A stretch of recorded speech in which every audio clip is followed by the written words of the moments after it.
This is the first part of the reading you were assigned from the Grundrisse, pages 222 through 228. The second part will follow this first in the same video, and there will be a short note with this voice indicating where it begins. You will hear this voice wherever it seems necessary and possible to add footnotes. I kept the edits very light and only where it made sense to provide a translation. Bear in mind, this is meant to be an accompaniment to your reading, not a substitute for it, so there are some minor differences that either couldn't be helped or were otherwise necessary. This reading is super long, so it'll be tough to make sure the pronunciations are all accurate. Do not rely on this for how to pronounce these words. Now for the reading. The object before us, to begin with, material production, individuals producing in society, hence socially determined individual production, is, of course, the point of departure. The individual and isolated hunter and fisherman, with whom Smith and Ricardo begin, belongs among the unimaginative conceits of the 18th century Robinsonites. A survivalist genre of novels in the vein of Robinson Crusoe. Basically, castaway narratives, which in no way express merely a reaction against over-sophistication and a return to a misunderstood natural life, as cultural historians imagine, as little as Rousseau's social contract, which brings naturally independent, autonomous subjects into relation and connection by contract, rests on such naturalism. This is the semblance, the merely aesthetic semblance, of the Robinsonites, great and small. It is, rather, the anticipation of civil society, in preparation since the 16th century and making giant strides towards maturity in the 18th. In this society of free competition, the individual appears detached from the natural bonds etc. which in earlier historical periods make him the accessory of a definite and limited human conglomerate. Smith and Ricardo still stand with both feet on the shoulders of the 18th century prophets, in whose imaginations this 18th century individual, the product on one side of the dissolution of the feudal forms of society, on the other side of the new forces of production developed since the 16th century, appears as an ideal, whose existence they project into the past, not as a historic result but as history's point of departure, as the natural individual appropriate to their notion of human nature, not arising historically, but posited by nature. This illusion has been common to each new epoch to this day. Stuart avoided this simple-mindedness because as an aristocrat and in antithesis to the 18th century, he had in some respects a more historical footing. The more deeply we go back into history, the more does the individual, and hence also the producing individual, appear as dependent, as belonging to a greater whole, in a still quite natural way in the family, and in the family expanded into the clan, stem, then later in the various forms of communal society arising out of the antitheses and fusions of the clan. Only in the 18th century, in civil society, do the various forms of social connectedness confront the individual as a mere means towards his private purposes, as external necessity. But the epoch which produces this standpoint, that of the isolated individual, is also precisely that of the hitherto most developed social, from this standpoint, general relations. The human being is in the most literal sense a political animal, not merely a gregarious animal, but an animal which can individuate itself only in the midst of society. Production by an isolated individual outside society, a rare exception which may well occur when a civilized person in whom the social forces are already dynamically present is cast by accident into the wilderness, is as much of an absurdity as is the development of language without individuals living together and talking to each other. There is no point in dwelling on this any longer. The point could go entirely unmentioned if this twaddle, which had sense and reason for the 18th century characters, had not been earnestly pulled back into the center of the most modern economics by Bastiat, Carey, Proudhon, etc. Of course, it is a convenience for Proudhon et al. To be able to give a historico-philosophic account of the source of an economic relation, of whose historic origins he is ignorant, by inventing the myth that Adam or Prometheus stumbled on the idea ready-made, and then it was adopted, etc. Nothing is more dry and boring than the fantasies of common wisdom. Eternalization of historic relations of production and distribution in general. Property. Whenever we speak of production, then, what is meant is always production at a definite stage of social development, production by social individuals. It might seem, therefore, that in order to talk about production at all, we must either pursue the process of historic development through its different phases, or declare beforehand that we are dealing with a specific historic epoch such as e.g. modern bourgeois production, which is indeed our particular theme. However, all epochs of production have certain common traits, common characteristics. Production in general is an abstraction, but a rational abstraction insofar as it really brings out and fixes the common element and thus saves us repetition. Still, this general category, this common element sifted out by comparison, is itself segmented many times over and splits into different determinations. Some determinations belong to all epochs, others only to a few. Some determinations will be shared by the most modern epoch and the most ancient. No production will be thinkable without them. However, even though the most developed languages have laws and characteristics in common with the least developed, nevertheless, just those things which determine their development, i.e. the elements which are not general and common, must be separated out from the determinations valid for production as such, so that in their unity, which arises already from the identity of the subject, humanity, and of the object, nature, their essential difference is not forgotten. The whole profundity of those modern economists who demonstrate the eternity and harmoniousness of the existing social relations lies in this forgetting. For example, no production possible without an instrument of production, even if this instrument is only the hand. No production without stored up, past labor, even if it is only the facility gathered together and concentrated in the hand of the savage by repeated practice. Capital is, among other things, also an instrument of production, also objectified, past labor. Therefore, capital is a general, eternal relation of nature. That is, if I leave out just the specific quality which alone makes instrument of production and stored up labor into capital, the entire history of production relations thus appears to carry, for example, as a malicious forgery perpetrated by governments. If there is no production in general, then there is also no general production. Production is always a particular branch of production, e.g. agriculture, cattle raising, manufactures, etc., or it is a totality. But political economy is not technology. The relation of the general characteristics of production at a given stage of social development to the particular forms of production to be developed elsewhere, later. Lastly, production also is not only a particular production. Rather, it is always a certain social body, a social subject, which is active in a greater or sparser totality of branches of production. Nor does the relationship between scientific presentation and the real movement belong here yet. Production in general, particular branches of production, totality of production. It is the fashion to preface a work of economics with a general part, and precisely this part figures under the title production. See for example J.S. Mill, treating of the general preconditions of all production. This general part consists, or is alleged to consist of, 1. The conditions without which production is not possible, i.e. in fact, to indicate nothing more than the essential moments of all production. But, as we will see, this reduces itself in fact to a few very simple characteristics, which are hammered out into flat tautologies. 2. The conditions which promote production to a greater or lesser degree, such as e.g. Adam Smith's progressive and stagnant state of society. While this is of value in his work as an insight, to elevate it to scientific significance would require investigations into the periodization of degrees of productivity in the development of individual peoples, an investigation which lies outside the proper boundaries of the theme, but, insofar as it does belong there, must be brought in as part of the development of competition, accumulation, etc. In the usual formulation, the answer amounts to the general statement that an industrial people reaches the peak of its production at the moment when it arrives at its historical peak generally. In fact, the industrial peak of a people when its main concern is not yet gain, but rather to gain. Thus the Yankees over the English. Or, also, that e.g. certain races, locations, climates, natural conditions such as harbors, soil fertility, etc. are more advantageous to production than others. This too amounts to the tautology that wealth is more easily created where its elements are subjectively and objectively present to a greater degree. But none of all this is the economist's real concern in this general part.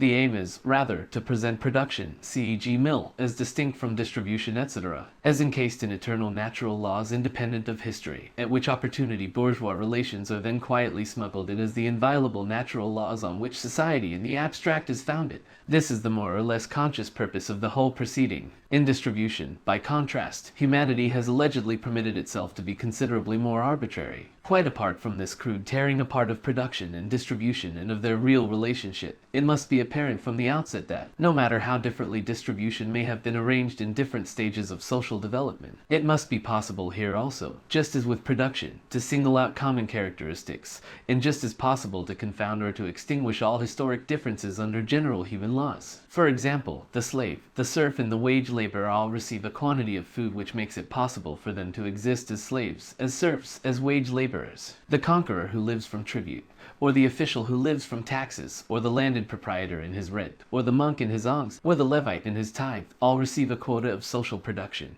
which is determined by other laws than that of the slaves, etc. The two main points which all economists cite under this rubric are 1. Property, 2. Its protection by courts, police, etc. To this a very short answer may be given. To 1. All production is appropriation of nature on the part of an individual within and through a specific form of society. In this sense, it is a tautology to say that property, appropriation, is a precondition of production, but it is altogether ridiculous to leap from that to a specific form of property, e.g. private property, which further and equally presupposes an antithetical form, non-property. History rather shows common property, e.g. in India, among the Slavs, the early Celts, etc., to be the more original form, a form which long continues to play a significant role in the shape of communal property. The question whether wealth develops better in this or another form of property is still quite beside the point here, but that there can be no production and hence no society where some form of property does not exist is a tautology. An appropriation which does not make something into property is a contradiction in the subject. To 2. Protection of acquisitions, etc. When these trivialities are reduced to their real content, they tell more than their preachers know, namely that every form of production creates its own legal relations, form of government, etc., in bringing things which are organically related into an accidental relation, into a merely reflective connection. They display their crudity and lack of conceptual understanding. All the bourgeois economists are aware of is that production can be carried on better under the modern police than e.g. on the principle of might makes right. They forget only that this principle is also a legal relation, and that the right of the stronger prevails in their constitutional republics as well, only in another form. When the social conditions corresponding to a specific stage of production are only just arising, or when they are already dying out, there are, naturally, disturbances in production, although to different degrees and with different effects. To summarize, there are characteristics which all stages of production have in common, and which are established as general ones by the mind. But the so-called general preconditions of all production are nothing more than these abstract moments with which no real historical stage of production can be grasped.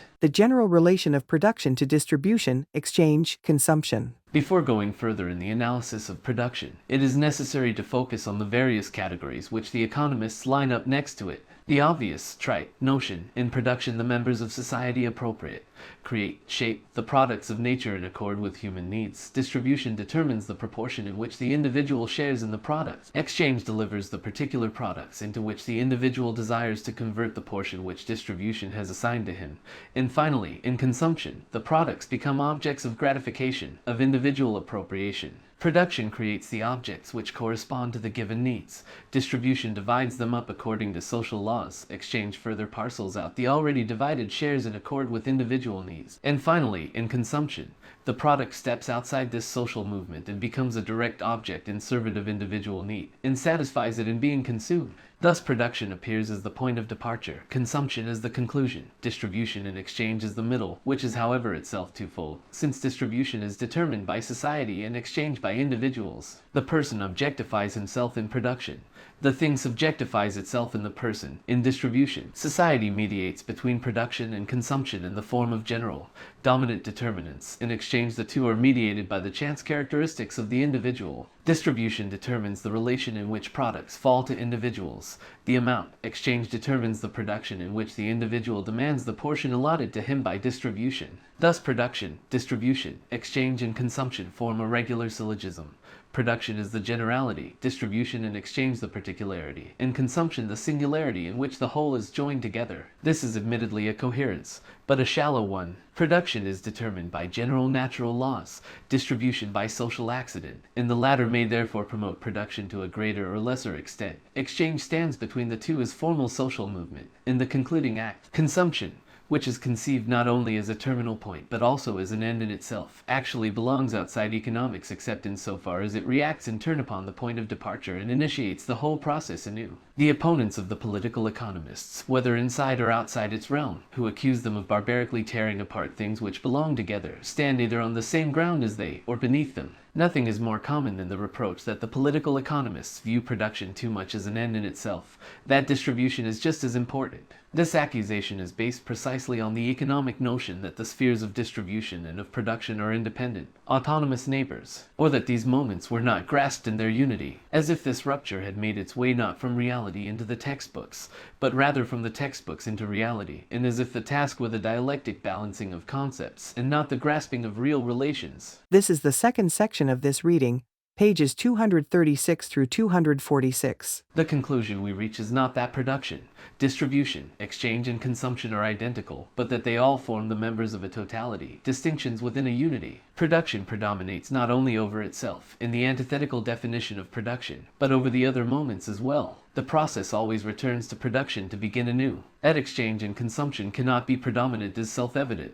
Likewise, distribution is distribution of products, while as distribution of the agents of production it is itself a moment of production. A definite production thus determines a definite consumption, distribution and exchange as well as definite relations between these different moments. Admittedly, however, in its one-sided form, production is itself determined by the other moments. For example, if the market, i.e. the sphere of exchange, expands, then production grows in quantity and the divisions between its different branches become deeper. A change in distribution changes production, e.g. concentration of capital, different distribution of the population between town and country, etc. Finally, the needs of consumption determine production. Mutual interaction takes place between the different moments. This is the case with every organic whole. 3. The method of political economy. When we consider a given country politico-economically, we begin with its population, its distribution among classes, town, country, the coast, the different branches of production, export and import, annual production and consumption, commodity prices, etc. It seems to be correct to begin with the real and the concrete,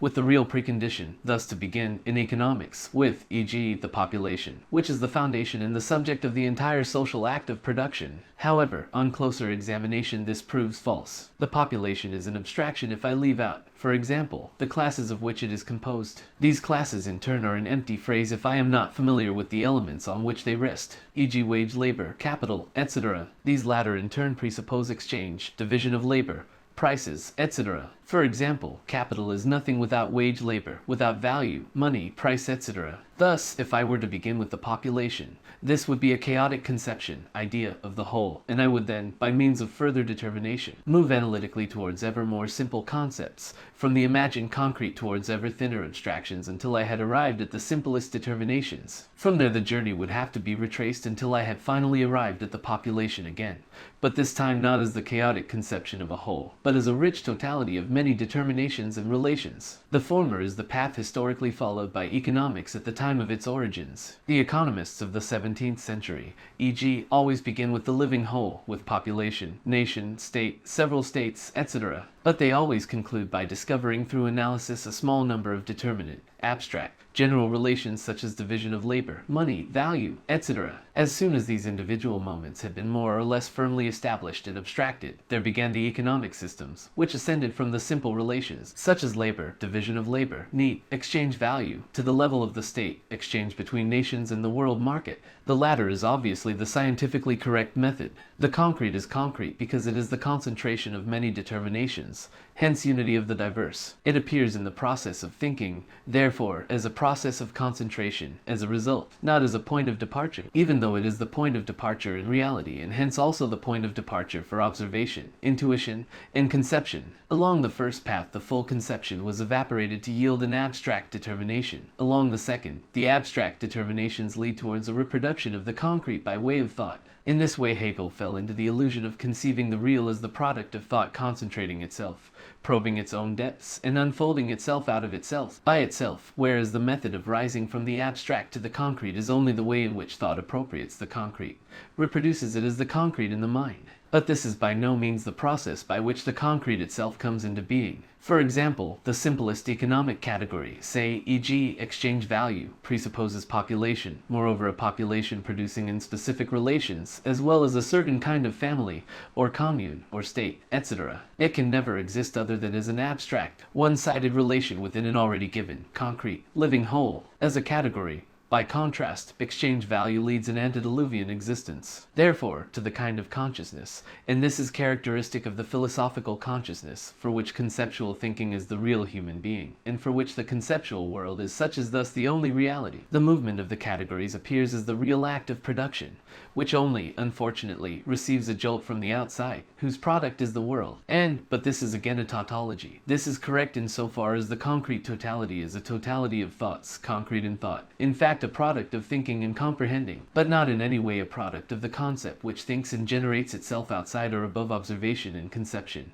A product, rather of the working up of observation and conception into concepts. The totality as it appears in the head, as a totality of thoughts, is a product of a thinking head, which appropriates the world in the only way it can, a way different from the artistic, religious, practical, and mental appropriation of this world. The real subject retains its autonomous existence outside the head just as before, namely as long as the head's conduct is merely speculative, merely theoretical. Hence, in the theoretical method, too, the subject, society, must always be kept in mind as the presupposition. But do not these simpler categories also have an independent historical or natural existence predating the more concrete ones? That depends. Hegel, for example, correctly begins the philosophy of right with possession, this being the subject's simplest juridical relation. But there is no possession preceding the family or master-servant relations, which are far more concrete relations. However, it would be correct to say that there are families or clan groups which still merely possess, but have no property. The simple category therefore appears in relation to property as a relation of simple families or clan groups. In the higher society it appears as the simpler relation of a developed organization.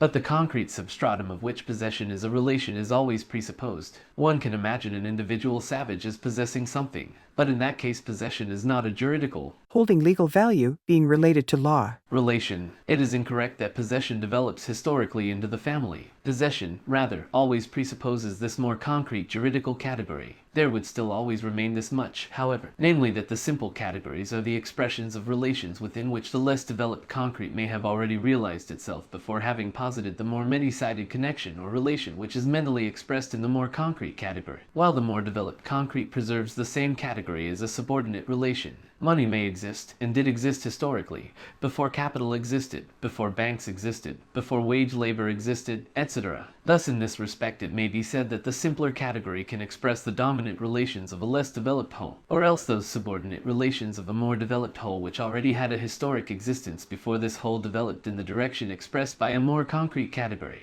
To that extent the path of abstract thought, rising from the simple to the combined, would correspond to the real historical process. It may be said on the other hand that there are very developed, but nevertheless historically less mature forms of society, in which the highest forms of economy, e.g. cooperation, a developed division of labor, etc., are found, even though there is no kind of money, e.g. Peru. Among the Slav communities also, money and the exchange which determines it play little or no role within the individual communities, but only on their boundaries. In traffic with others, it is simply wrong to place exchange at the center of communal society as the original, constituent element. It originally appears, rather, in the connection of the different communities with one another, not in the relations between the different members of a single community. Further, although money everywhere plays a role from very early on, it is nevertheless a predominant element, in antiquity, only within the confines of certain one-sidedly developed nations, trading nations, and even in the most advanced parts of the ancient world. Among the Greeks and Romans, the full development of money, which is presupposed in modern bourgeois society, appears only in the period of their dissolution. This very simple category, then, makes a historic appearance at its full intensity only in the most developed conditions of society. By no means does it wade its way through all economic relations. For example, in the Roman Empire, at its highest point of development,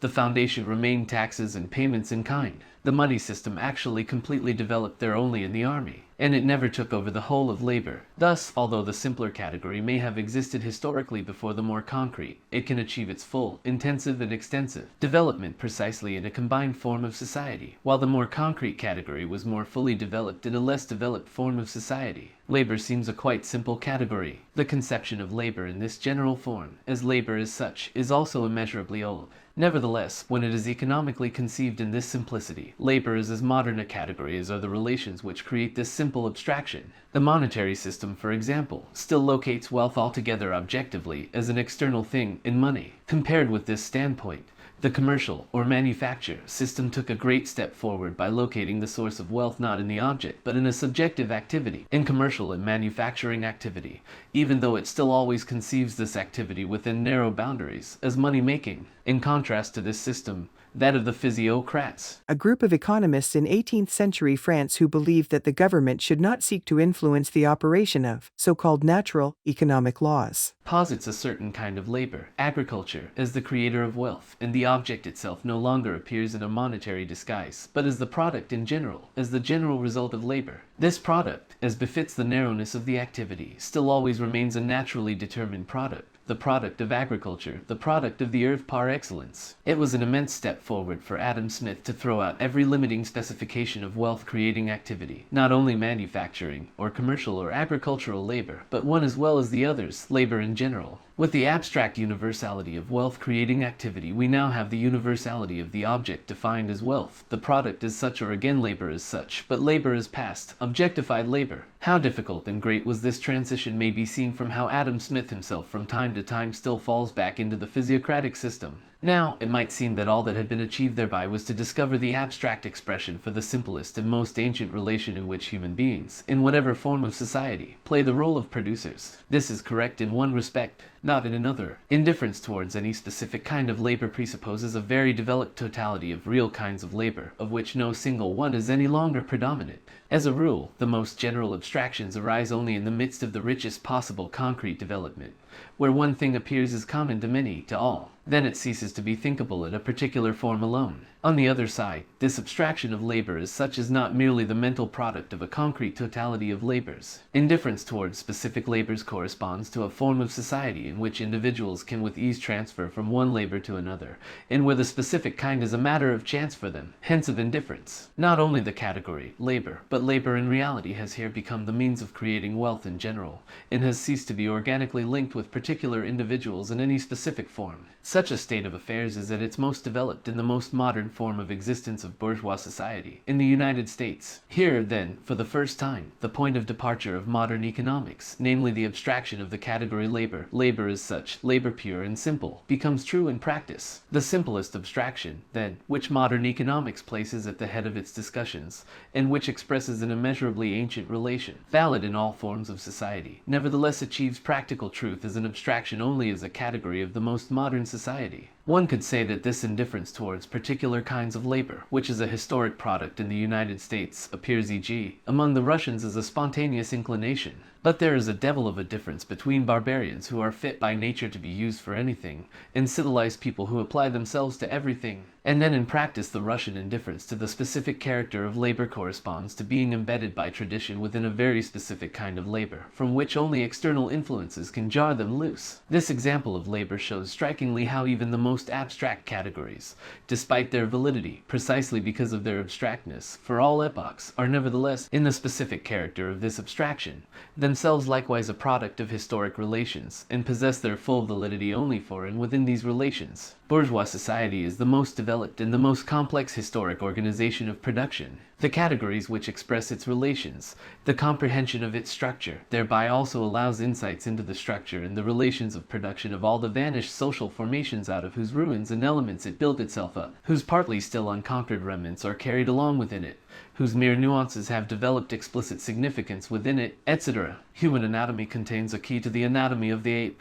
The intimations of higher development among the subordinate animal species, however, can be understood only after the higher development is already known. The bourgeois economy thus supplies the key to the ancient, etc., but not at all in the manner of those economists who smudge over all historical differences and see bourgeois relations in all forms of society. One can understand tribute, tithe, etc., if one is acquainted with ground rent, but one must not identify them. Further, since bourgeois society is itself only a contradictory form of development, relations derived from earlier forms will often be found within it only in an entirely stunted form, or even travesty. For example, communal property. Although it is true, therefore, that the categories of bourgeois economics possess a truth for all other forms of society, this is to be taken only with a grain of salt. They can contain them in a developed, or stunted, or caricatured form, etc., but always with an essential difference. The so-called historical presentation of development is founded, as a rule, on the fact that the latest form regards the previous ones as steps leading up to itself, and, since it is only rarely and only under quite specific conditions able to criticize itself, leaving aside, of course, the historical periods which appear to themselves as times of decadence, it always conceives them one-sidedly. The Christian religion was able to be of assistance in reaching an objective understanding of earlier mythologies only when its own self-criticism had been accomplished to a certain degree, so to speak, done away. Likewise, bourgeois economics arrived at an understanding of feudal, ancient, Oriental economics only after the self-criticism of bourgeois society had begun. Insofar as the bourgeois economy did not mythologically identify itself altogether with the past, its critique of the previous economies, notably of feudalism, with which it was still engaged in direct struggle, resembled the critique which Christianity leveled against paganism, or also that of Protestantism against Catholicism. In the succession of the economic categories, as in any other historical, social science, it must not be forgotten that their subject, here modern bourgeois society, is always what is given, in the head as well as in reality, and that these categories therefore express the forms of being, the characteristics of existence, and often only individual sides of this specific society, this subject, and that therefore this society by no means begins only at the point where one can speak of it as such. This holds for science as well. This is to be kept in mind because it will shortly be decisive for the order and sequence of the categories. For example, nothing seems more natural than to begin with ground rent, with landed property, since this is bound up with the earth, the source of all production and of all being, and with the first form of production of all more or less settled societies, agriculture. But nothing would be more erroneous. In all forms of society there is one specific kind of production which predominates over the rest, whose relations thus assign rank and influence to the others. It is a general illumination which bathes all the other colors and modifies their particularity. It is a particular ether which determines the specific gravity of every being which has materialized within it. For example, with pastoral peoples, certain forms of tillage occur among them, sporadic ones. Landed property is determined by this. It is held in common, and retains this form to a greater or lesser degree according to the greater or lesser degree of attachment displayed by these peoples to their tradition, e.g., the communal property of the Slavs. Among peoples with a settled agriculture, this settling already a great step, where this predominates, as in antiquity and in the feudal order, even industry, together with its organization in the forms of property corresponding to it, has a more or less landed proprietary character, is either completely dependent on it, as among the earlier Romans, or, as in the Middle Ages, imitates, within the city and its relations, the organization of the land. In the Middle Ages, capital itself, apart from pure money capital, in the form of the traditional artisans, tools, etc., has this landed proprietary character. In bourgeois society it is the opposite. Agriculture more and more becomes merely a branch of industry, and is entirely dominated by capital. Ground rent likewise. In all forms where landed property rules, the natural relation is still predominant. In those where capital rules, the social, historically created element. Ground rent cannot be understood without capital, but capital can certainly be understood without ground rent. Capital is the all-dominating economic power of bourgeois society. It must form the starting point as well as the finishing point, and must be dealt with before landed property. After both have been examined in particular, their interrelation must be examined. It would therefore be infeasible and wrong to let the economic categories follow one another in the same sequence as that in which they were historically decisive. Their sequence is determined, rather, by their relation to one another in modern bourgeois society, which is precisely the opposite of that which seems to be their natural order or which corresponds to historical development.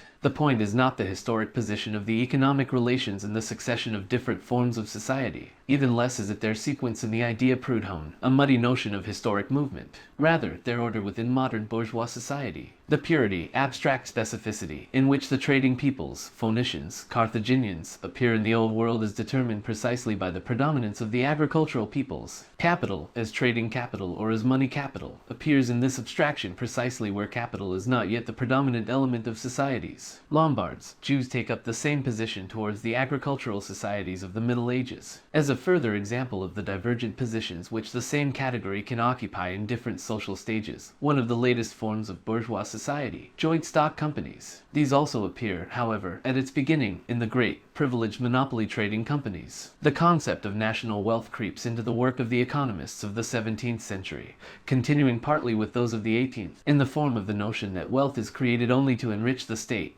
and that its power is proportionate to this wealth. This was the still unconsciously hypocritical form in which wealth and the production of wealth proclaimed themselves as the purpose of modern states, and regarded these states henceforth only as means for the production of wealth. The order obviously has to be one, the general, abstract determinants which obtain in more or less all forms of society, but in the above explained sense. 2. The categories which make up the inner structure of bourgeois society and on which the fundamental classes rest. Capital, wage labor, landed property, their interrelation, town and country, the three great social classes, exchange between them, circulation, credit system, private. 3. Concentration of bourgeois society in the form of the state, viewed in relation to itself, the unproductive classes, taxes, state debt, public credit, the population, the colonies, emigration. 4. The international relation of production, international division of labor, international exchange, export and import, rate of exchange. 5. The world market in crises.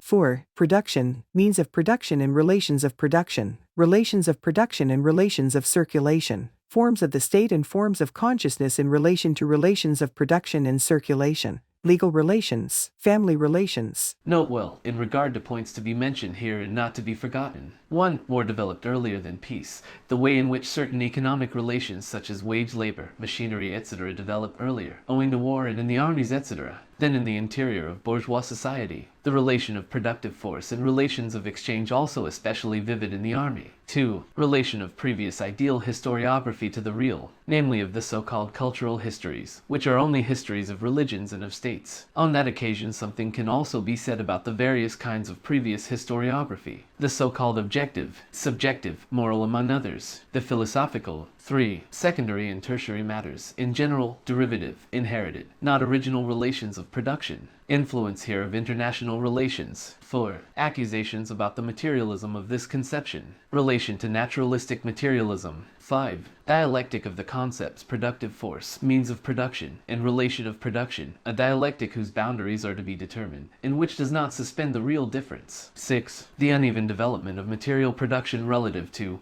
e.g., artistic development. In general, the concept of progress not to be conceived in the usual abstractness, modern art, etc. This disproportion not as important or so difficult to grasp as within practical social relations themselves, e.g., the relation of education, relation of the United States to Europe. But the really difficult point to discuss here is how relations of production develop unevenly as legal relations. Thus, e.g., the relation of Roman private law, this less the case with criminal and public law, to modern production. 7. This conception appears as necessary development, but legitimation of chance, hell, of freedom also, among other things, influence of means of communication. World history has not always existed. History is world history a result. 8. The point of departure obviously from the natural characteristic, subjectively and objectively, tribes, races, etc. 1. In the case of the arts, it is well known that certain periods of their flowering are out of all proportion to the general development of society, hence also to the material foundation, the skeletal structure, as it were, of its organization. For example, the Greeks compared to the moderns or also Shakespeare. It is even recognized that certain forms of art, e.g., the epic, can no longer be produced in their world epoch-making, classical stature as soon as the production of art, as such, begins, that is, that certain significant forms within the realm of the arts are possible only at an undeveloped stage of artistic development. If this is the case with the relation between different kinds of art within the realm of the arts, it is already less puzzling that it is the case in the relation of the entire realm to the general development of society. The difficulty consists only in the general formulation of these contradictions. As soon as they have been specified, they are already clarified. Let us take, e.g., the relation of Greek art and then of Shakespeare to the present time. It is well known that Greek mythology is not only the arsenal of Greek art but also its foundation, is the view of nature and of social relations on which the Greek imagination and hence Greek mythology is based, possible with self-acting mule spindles and railways and locomotives and electrical telegraphs. What chance has Vulcan against Roberts and co., Jupiter against the lightning rod, and Hermes against the credit mobilier? All mythology overcomes and dominates and shapes the forces of nature in the imagination, and by the imagination, it therefore vanishes with the advent of real mastery over them. What becomes of fama alongside printing house square? Greek art presupposes Greek mythology, i.e. nature and the social forms already reworked in an unconsciously artistic way by the popular imagination. This is its material, not any mythology whatever, i.e. not an arbitrarily chosen unconsciously artistic reworking of nature, here meaning everything objective, hence including society. Egyptian mythology could never have been the foundation or the womb of Greek art, but, in any case, a mythology, hence in no way a social development which excludes all mythological, all mythologizing relations to nature, which therefore demands of the artist an imagination not dependent on mythology. From another side, is Achilles possible with powder elite, or the Iliad with the printing press, not to mention the printing machine? Do not the song and the saga and the muse necessarily come to an end with the printer's bar? Hence do not the necessary conditions of epic poetry vanish? But the difficulty lies not in understanding that the Greek arts and epic are bound up with certain forms of social development. The difficulty is that they still afford us artistic pleasure, and that in a certain respect they count as a norm and as an unattainable model. A man cannot become a child again. or he becomes childish. But does he not find joy in the child's naivete, and must he himself not strive to reproduce its truth at a higher stage? Does not the true character of each epoch come alive in the nature of its children? Why should not the historic childhood of humanity, its most beautiful unfolding, as a stage never to return, exercise an eternal charm? There are unruly children and precocious children. Many of the old peoples belong in this category. The Greeks were normal children. The charm of their art for us is not in contradiction to the undeveloped stage of society on which it grew. It is its result, rather, and is inextricably bound up, rather, with the fact that the unripe social conditions under which it arose, and could alone arise, can never return.